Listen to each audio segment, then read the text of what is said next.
మనం రోజు తాగుతున్న వాటర్ సేఫేనా? ఈరోజు మనం చూద్దాం. మన దగ్గర ఇప్పుడు TDS అనే వాటర్ ని మెజర్ చేసే మీటర్ అనేది ఉంది. ఓకేనా? ఈ మీటర్ తో ఈరోజు మనము డైలీ తాగుతున్న మినరల్ వాటర్ ని, ఇంటికి వచ్చే కొళాయి వాటర్ ని కూడా టెస్ట్ చేద్దాం. ఫస్ట్ మనం మినరల్ వాటర్ ని టెస్ట్ చేద్దాం.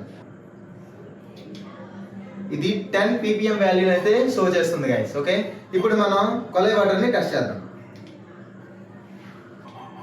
ఇది 145 ppm వాల్యూని షో చేస్తుంది గైస్. చూస్తున్నారా? ఇది 10 ppm వాల్యూ ఉంది, ఇది 145 అరౌండ్ వాల్యూ ఉంది.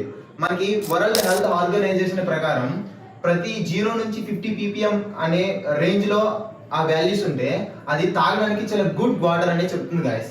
50 to 100 ppm ఉంటే అది మీడియం, అది పర్వాలేదు, ఆ వాటర్ని తాగొచ్చు మనం. 100 నుంచి 200 ppm లో ఉండేది అన్హెల్దీ, మనం దాన్ని అంత ఎక్కువగా తాగకూడదు గైస్. ఓకేనా? 200 నుంచి 300 ppm ఉంది, వెరీ అన్హెల్దీ. ఇది మనము రెగ్యులర్లీ మన డైలీ యూసేజ్ చేసామంటే ఫ్యూచర్ లో మనకు హెల్త్ ఇష్యూస్ వచ్చే అవకాశం అయితే ఉంది గైస్. 300 నుంచి ppm అనేది హార్మ్ఫుల్, చాలా డేంజరస్. ఈ వాటర్ తాగడం వల్ల మనకి చాలా తక్కువ రోజుల్లోనే చాలా అన్హెల్దీ ప్రాబ్లమ్స్ కానీ మనం ఫేస్ చేయొచ్చు. సో చూసారు కదా గైస్, ఈ వీడియోని మీకు నచ్చినట్లయితే లైక్ చేయండి, షేర్ చేయండి, సబ్స్క్రైబ్ చేయండి. మళ్ళీ ఈ టాపిక్ మీద మేము ఒక పెద్ద లాంగ్ వీడియో కూడా ప్లాన్ చేసాం గైస్.